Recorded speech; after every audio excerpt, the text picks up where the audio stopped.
What if you were the living embodiment of all pervasive peace?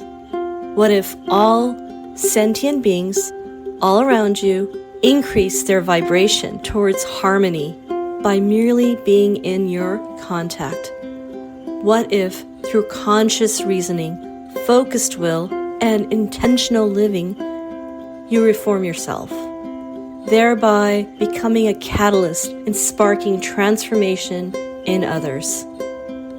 I'm Shilpa Lewis, meditation, mindset, and mindfulness coach for midlife mompreneurs, and you are listening to Omnipresent Awareness, the podcast that will inspire you to use your story to serve humanity in not just healing, but thriving as souls, each fulfilling their highest purpose.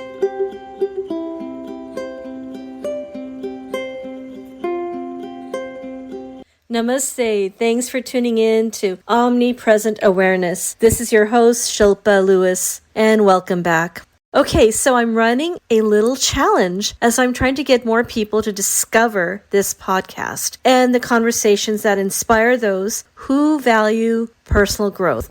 And the best way to do that is to leave reviews. You can leave a review on Spotify, Google Podcast, or Apple Podcast. So here's a little request from me to you. If you feel like you have received any value at all from these episodes, then please write a little review and take a screenshot of your review. Once you've done that, email that screenshot to me at omnimindfulness@gmail.com. Once I get your screenshot, you will receive one of my infographics. Spark your meditation practice through Sankalpa. Sankalpa is the Sanskrit word for intention setting. Along with this, you'll receive a link to my guided meditation where you can daily practice intention setting with some inspirational music and breath work. This infographic, along with the guided meditation, is guaranteed to have you start your practice for meditation with a spark. It is my gift for you for being a listener,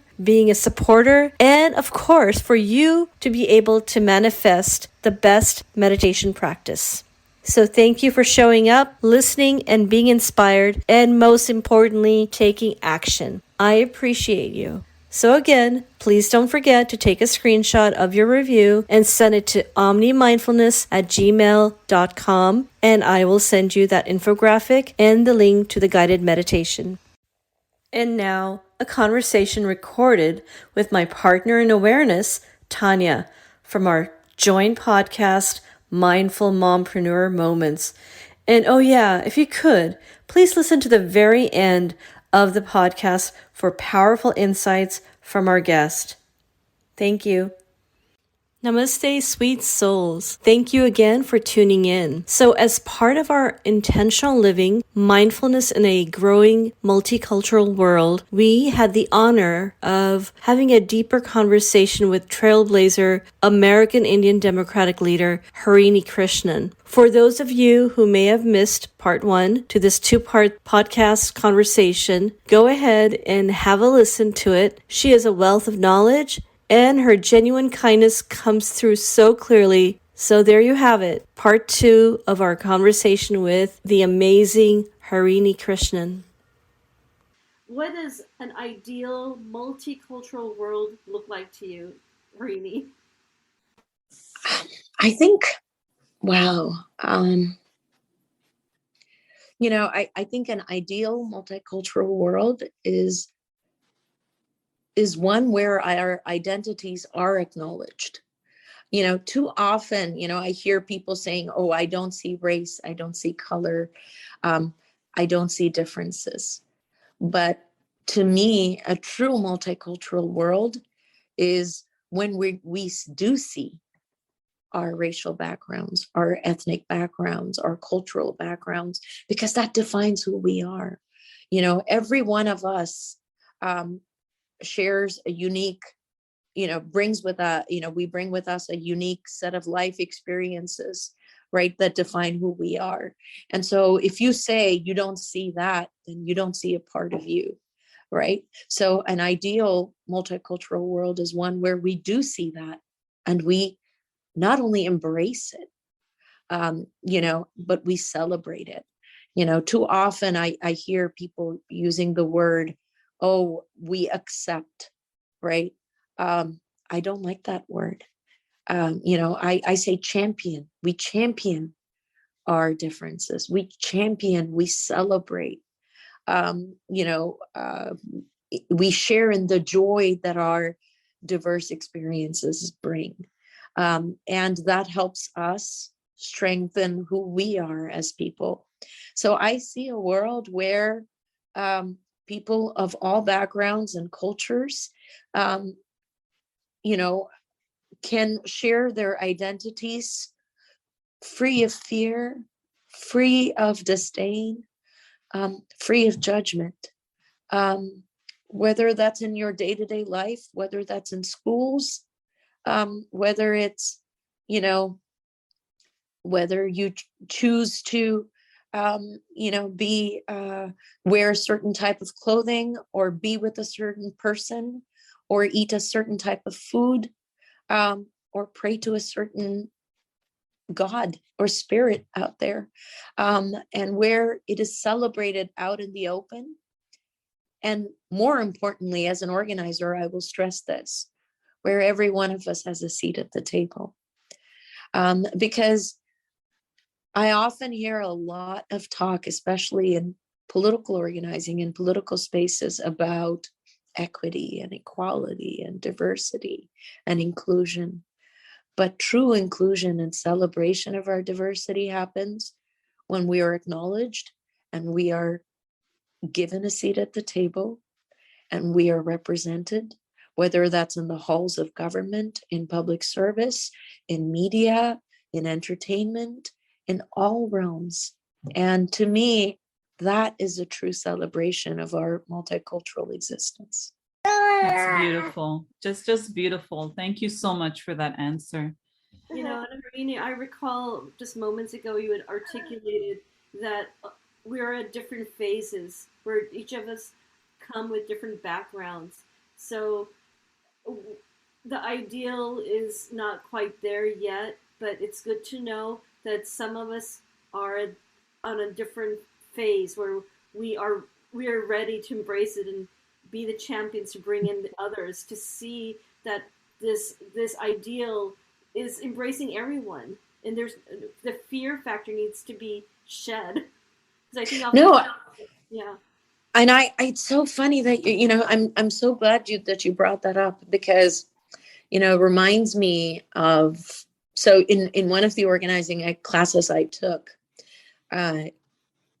Professor Gans opened with, what is the catalyst for you for organizing? And then he put us in breakout rooms. And I was paired with this incredible, beautiful woman from Yemen, who talked about her journey, and at first she said that she wanted to bring change. It was a very kind of a generic response, but he really pushed all of us to look deep down and talked about how pain translates into action, right? That pain often serves as the catalyst and the platform for change. And then she shared the story of how her father was imprisoned and a political prisoner, and seeing him being taken away from her home when she was barely 9 or 10 years old. And what that made her feel, it made her feel helpless. It made her feel like she had no power, that she could not control, she couldn't do anything for her loved ones, and how that was the catalyst for change.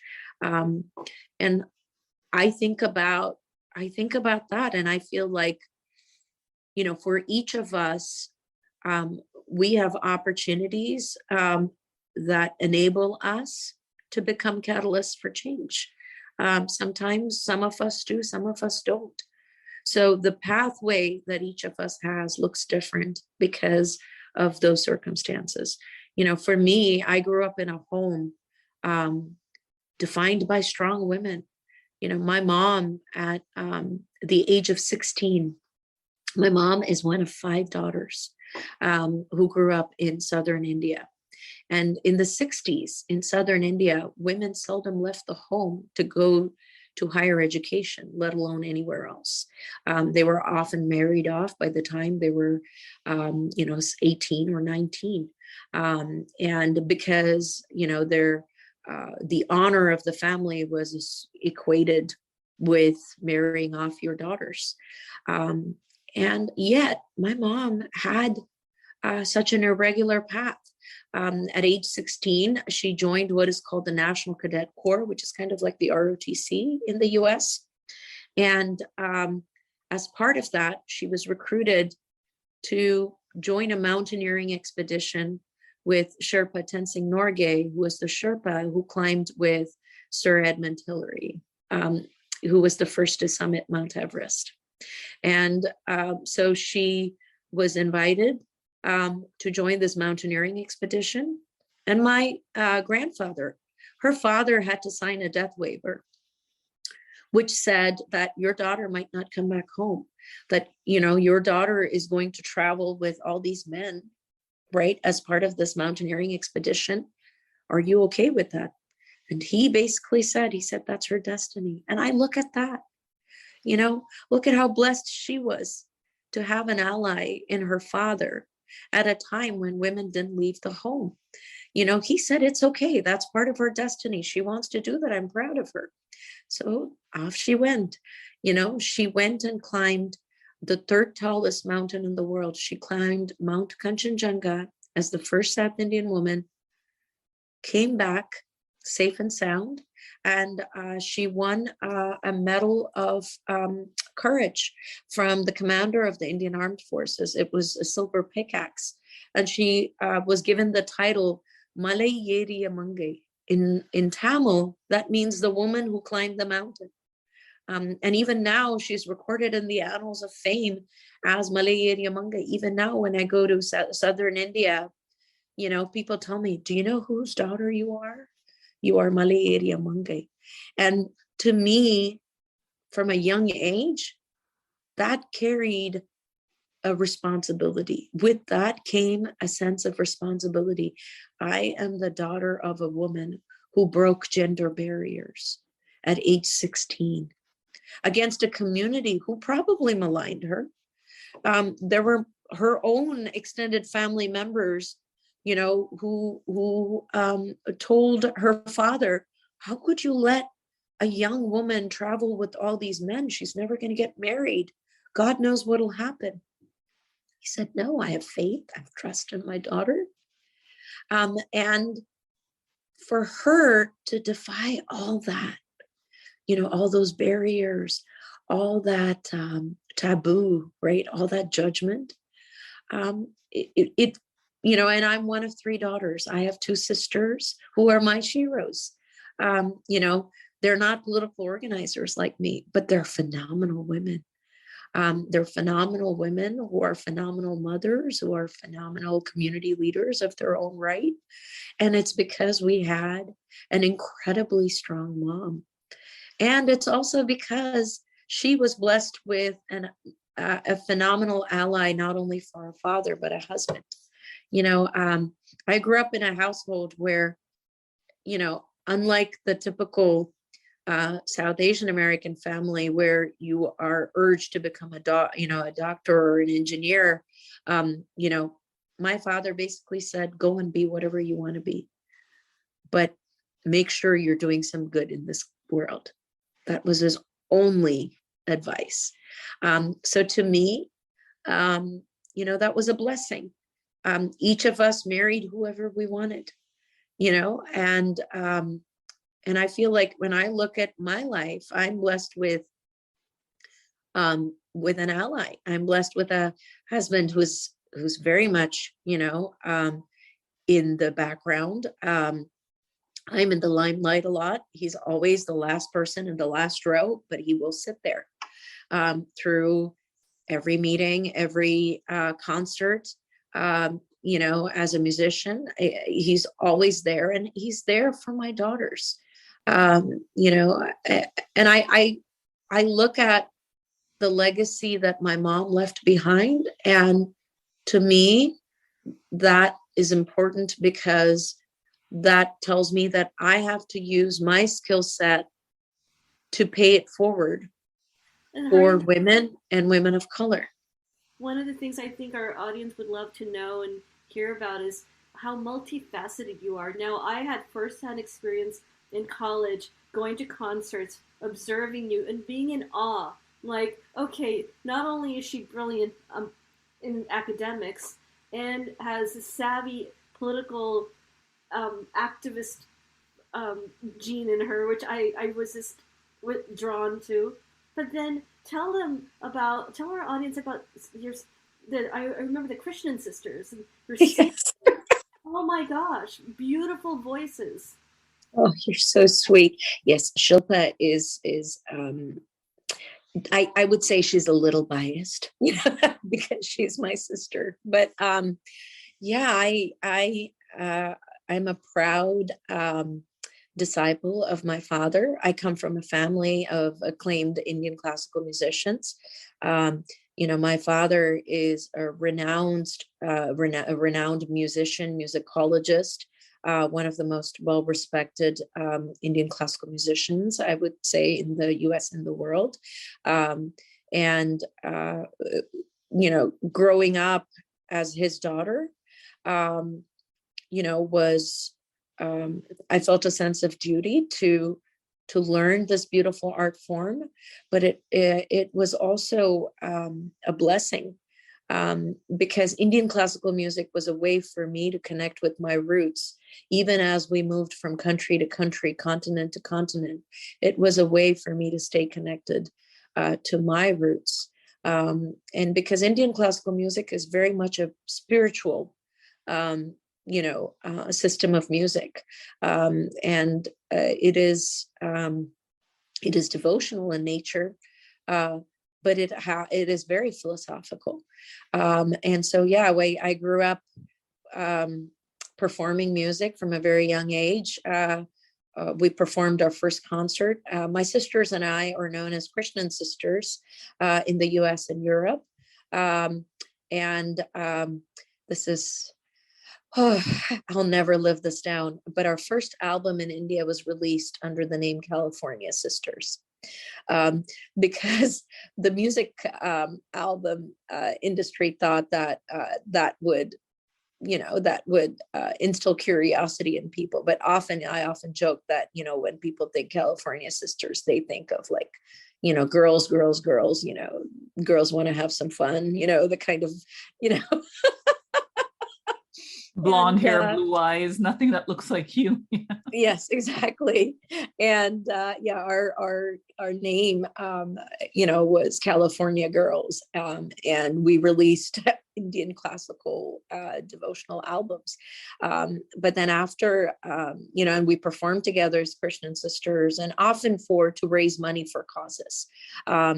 After I had my children, it's difficult to perform together, because when you perform as a trio, you have to be in unison.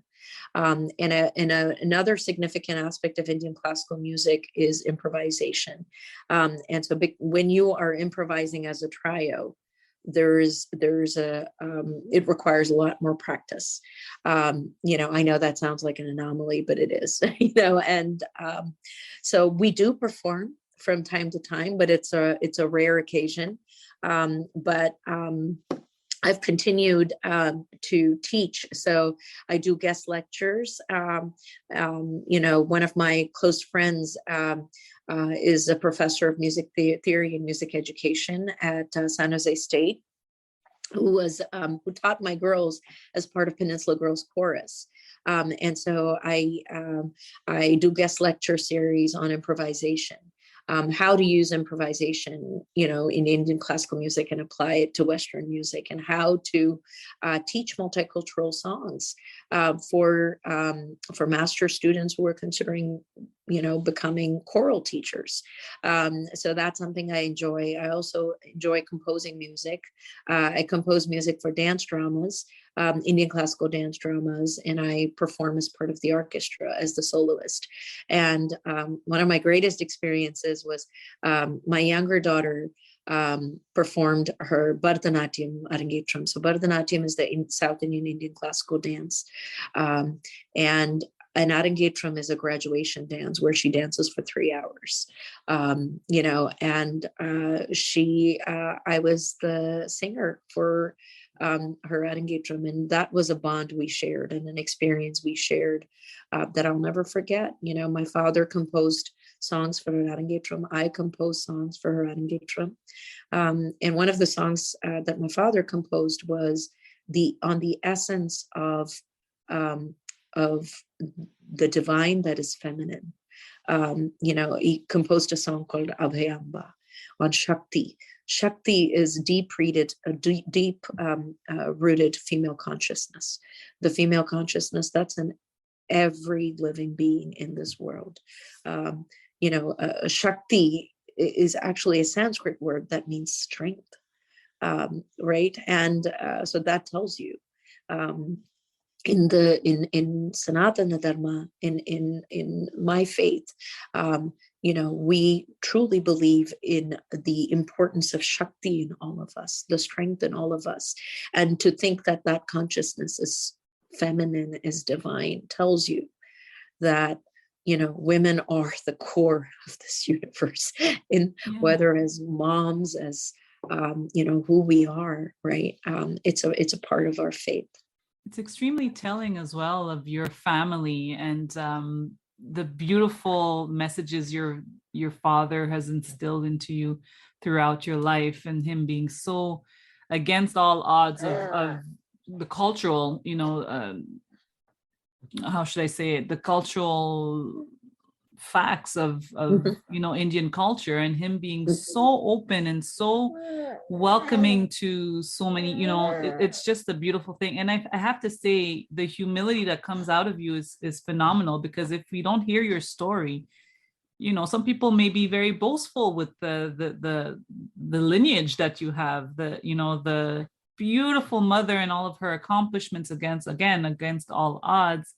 And it carries such weight. It's like we're walking on this earth after people who have suffered so much and have also accomplished so much. And within your family, it's just a beautiful example of such accomplishments. And it continues with your beautiful daughters, who Shilpa raves about and says how much they are so beautiful and accomplished. So kudos to you, Harini, for being so humble and welcoming to us and being here with us. It's just it's just touching.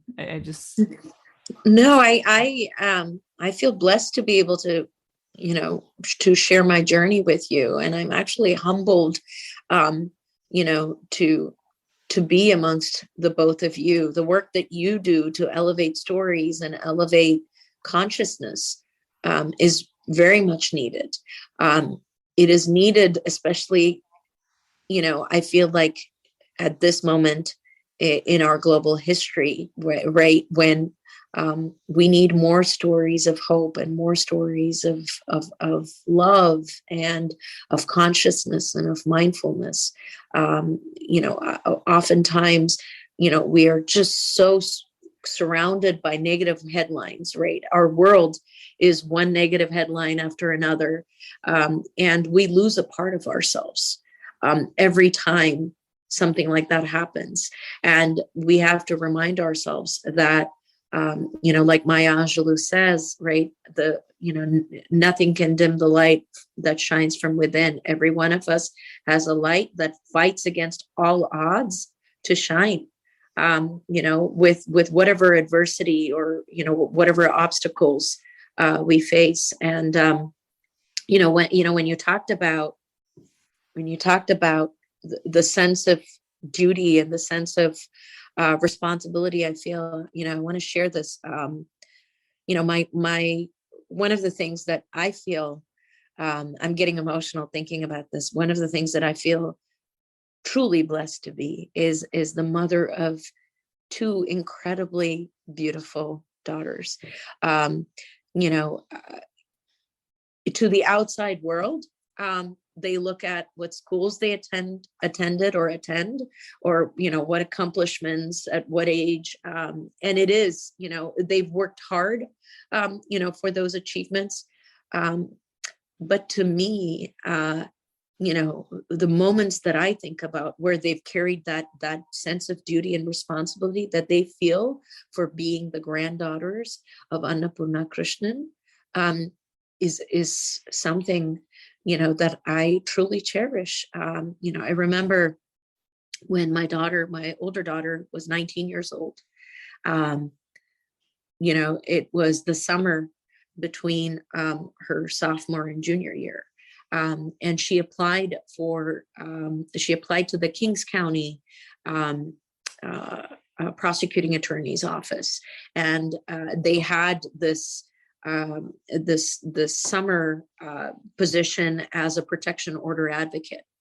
It was basically in their violence against women department, which is, you know, in civil cases, when women apply for protection orders against abusive partners, they don't, you know, a lot of women don't have the resources, or they lack the resources to hire advocates.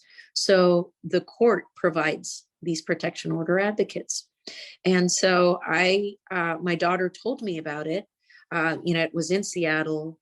You know, my daughter has always been a very strong woman. She takes after her grandmother.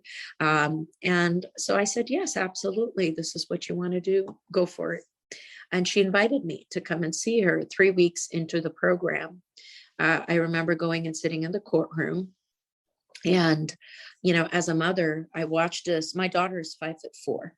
I watched her walk and stand in between a 6'2", really large man and a very small statured petite woman with bruises on her face. As a protection order advocate, she was there representing her client so that she could ask the judge for a restraining order. And she had no fear. She had absolutely no fear. Me as a mother, I was trembling. All kinds of thoughts went into my brain. You know, I thought, oh my God, he knows her name. You know, here's somebody who's inflicted physical harm on somebody he, you know, at one point loved or cared about. You know, and this is, you know, what if he does something to my daughter? That was the thought that went into my brain. I was incredibly proud of her. But at the same time, you know, there were a lot of mixed emotions. And I remember walking out of the courtroom and pulling her aside after the judge had granted the protection order and she walked her client out to the elevator. I said, you know, Jalam, I am so proud of you, but I'm really scared. You know, I want you to be safe. You know, I want you to, and I started going into my mom rant, you know, I want you to walk with your keys and I want you to like look around and be alert. And she looked at me. I remember this. I still remember this. She held both my hands and she said, Mom, it's okay. She said, I know, you are afraid. But you know, I get my strength from you and I get my strength from Patti. I'm okay. And in that moment, I remember I was a ball of tears and I remember thinking, wow, you know, she taught me, you know, she taught me about strength. And then we had, you know, I remember she took me into her office and then, you know, she told me about this woman and everything that she had experienced. She had a young child who'd witnessed his mom being abused over and over and over. And the mom finally gathered up the courage to leave this abusive relationship and seek help for the sake of her child, right? And she said, Mom, I know you would do anything to protect me. and I'm doing anything I can to protect her so that she can protect her child. And that to me, at 19, I remember being choked up, and I remember thinking, that when I talk about our shared humanity, I feel like, in that moment, she taught me about our shared humanity, and life comes full circle when your child becomes your teacher, and so that's why I say, when I learn about empathy and I learn about strength and courage for my children every day, every single day, and I learn about um,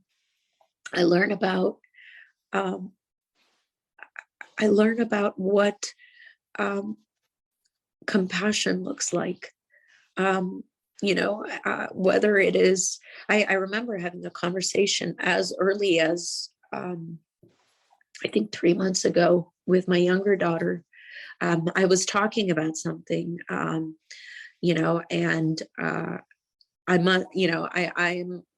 was telling her, today, we did as part of South Asians for America, we did a program on, pride, on the discrimination that South Asians who identify as LGBTQ or trans members face. And so I was telling her, I said, I learned today about non-binary identity, and I was having that conversation with her.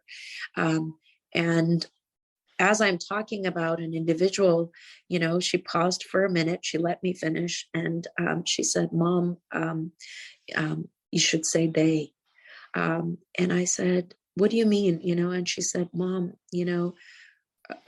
our identity is everything." And she said,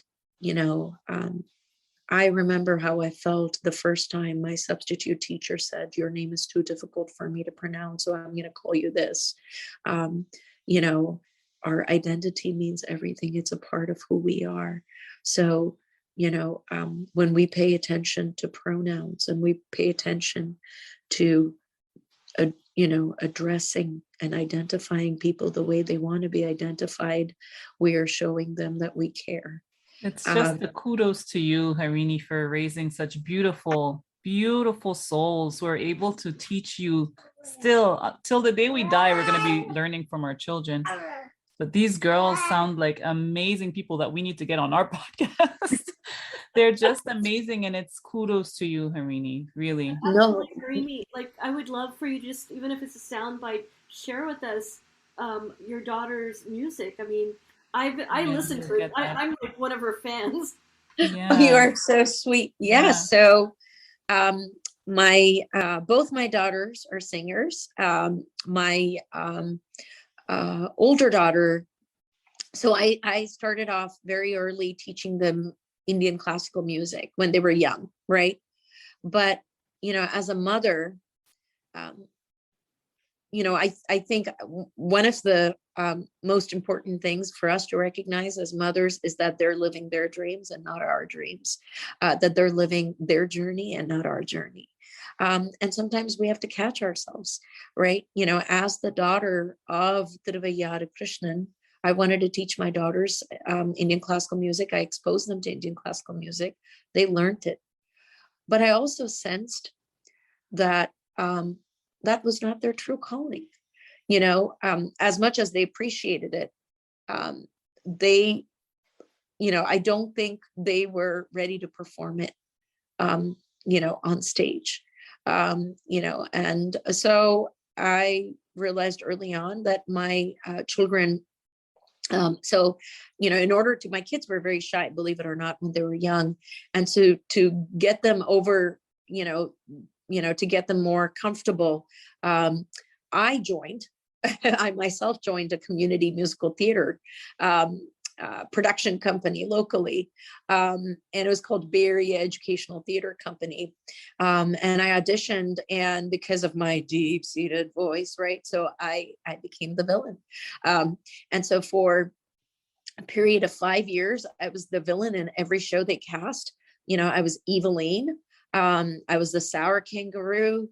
I was the Red Queen. I was, you name it, I wore every poofy costume out there. And I did it because I wanted to show my children that performing doesn't have to come with anxiety. It doesn't have to come with judgment. It doesn't have to come with this deep sense of responsibility, right? It's hard to see you as a villain. It's really hard to see.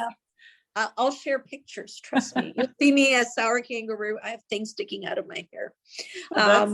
Those are great insights to give our audience, because we always ask our guests at the end for insights, and that's a great one right there.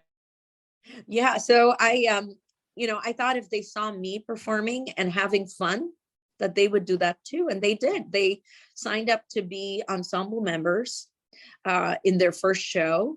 When I was Eveline, my younger daughter was my underling, and I had to whip her, fake whip her on stage. We always joke that I got away with it. And then,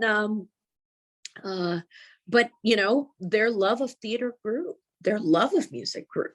And so the next show, they auditioned for roles, and, and over time, they developed a love of musical theater. To this day, it carries through. So both my children have developed that love of performing. My older daughter has a very alto voice, or at least that's what she explored when she was young. And she was into pop and jazz. And my younger daughter has a love of musical theater, and she's a coloratura. I discovered early on that she has a 4-octave range. So took her to a voice teacher. Even though I'm a voice teacher, I said, no, this is where her calling is. This is where her interest is. And she developed into a beautiful musical theater and opera performer at age 16. She became the youngest member of the New York Lyric Opera Theater Company. And I spent a summer taking her to studios because she was too young to be by herself in performances and rehearsals, and she performed with the New York Lyric Opera Theater Company. She was also, she is the 2017 Classical Voice Musical Theater Performer of the Year. And so she, this is a journey that she chose. And so now she's at USC. She studies, she's in her final year finishing computer science, like Shilpa, and music. And she learns from this phenomenal performer called Rodney Gilfrey, who, sings both opera and musical theater. You've seen him probably on Broadway in a number of shows. And she's continued her love of music. My older daughter had a different trajectory. Always, that sense of social justice runs deep within her. So she, but, music was always in her genes. So she joined the Harvard Radcliffe Baritones a cappella group. She became president of the Baritones, and she performed everywhere around the country as part of the Baritones. And after she graduated last March, she was supposed to, before COVID hit, she was supposed to go to the Kauai prosecuting attorney's office to work in their domestic violence department as part of a public service fellowship, a postgraduate fellowship. And COVID hit. Everything became uncertain. The public health atmosphere in Kauai was not great. And we weren't sure if there was going to be lockdown and if we would be able to take care of her. So she made the decision that she's not going to go. And so, she had applied junior year to law school. She got an early admission, but as part of, HLS, Harvard Law School, you have to defer admission for 2 years. So she is in the incoming class, September 2022. So, she was in the state of, what do I do? And I urged her, I said, you've always wanted to pursue music. Why not, why not do it? And she did. She became J. Maya, the artist. She self-published her first song, January 1st of this year. And since then, she now has 7 million streams on Spotify, and she's learning the music industry one day at a time. She is going through new journeys every day. I hear about it, and I'm learning so much, from her. She loves composing music. She's a huge Greek mythology enthusiast. So her first song was called Achilles' Heel, and it has all this kind of puns and poetic limericks deep in the lyrics that allude to Greek mythological characters. And she has this online following, this fan group called Olympian Angels, OAS, who kind of break down her music and the mythological references to it. The ones who know about it, they catch it. I would be listening to it and be just like, oh, it's such a beautiful tune, but not really. We have to plug in all of in our descriptions. We want to plug in all of that so that people can hear. And I'm curious. I want to really go deeper into that. Harini, we want to ask you one last question, and that is if you could give our audience a tip or insights on how to live with intention, and particularly keeping in mind this beautiful multicultural world that we live in.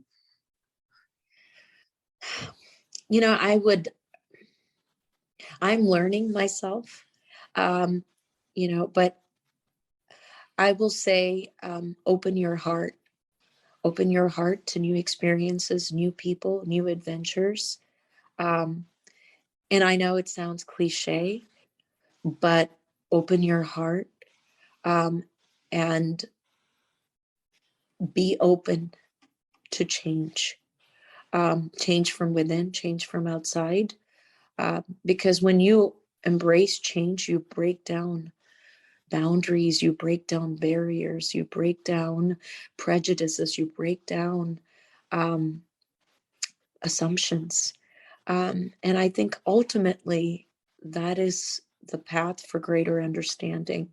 I often reflect, if I wasn't open the day after the election in 2016, if, I had fear, I was a mom in my mind, I'm a mom of 2 daughters, I haven't worked in a while. Yes, I'm part of the Hillsborough community, the parent community, the school community, right?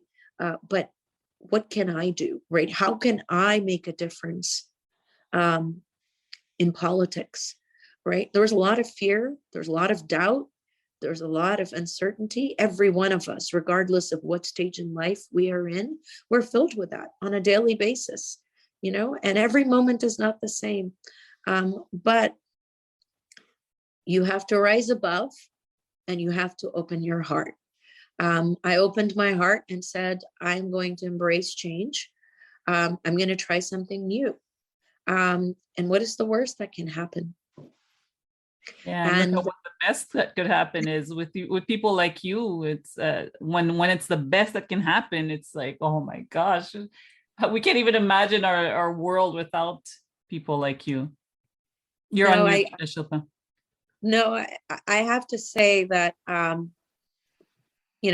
am so grateful to be able to share my journey with you. I'm inspired by phenomenal sheroes like the 2 of you, who are lifting up other people, who are providing a platform for people to share their experiences, so that collectively we can inspire change and we can aspire for a more loving and hopeful world. And Harini, when you, by virtue of opening your heart, you helped us see a new presidency, something that we would have not seen in our lifetime. You were instrumental. And even the small acts, like you were saying, what can I do to make a difference? I feel the same way. The fact that you mentioned you had to Google certain things, when I saw you blossoming the last few years, doing what you were doing out there and advocating on the streets and being the cheerer that you are, I thought, oh, it's because she has all this background. Because I don't know how to do any of that. Like, just all I can say, all I could offer was meditation. That's all I knew. No, but think of the strength in meditation, right? This was something, and I have to share this. Shilpa offered a mindfulness session, this past election during the 2020 presidential campaign. We had this GeoTV phone bank marathon that was 10 hours a day for 5 days. And we made, there were thousands of volunteers who would join into these phone banks to make calls to key states around the country. And, in between each session, every 2 or 3 hour session, we would have speakers come in or offer a session. And Shilpa offered that. And people don't often, understand this or accept this, but mindfulness and taking time for self-care is so instrumental to any work you do, right? Whether that's public service, that's organizing, any realm of work you do. If you don't take time to pause and reflect and draw strength from within, you cannot do the work that you do. So the work that the two of you do to instill mindfulness, to meditate and to reflect is so critical in this journey, in every one of our journeys. And I think, the work that you do is, to me, the glue that keeps people, that enables people to keep doing the work that they do. We all have to derive strength from that. Thank you so much. It just kind of shows that you can do your part. Even if you think you're not, there's things that you're doing and you keep going. You're doing your part. Thank you so much for that, Harini. No, absolutely. It has been. Thank you. It has been such a beautiful conversation. You are such a light to this world, and we are so privileged to have had you on this podcast. Thank you so much, Harini. It is such an honor. Thank you, guys. And sending so much love to and light to both you and your beautiful babies. And hopefully I'll meet them very soon. Yes, absolutely. Bye. Thanks again for tuning in. Check out the links in the description, and please subscribe, follow, and share. And continue to be omnipresent.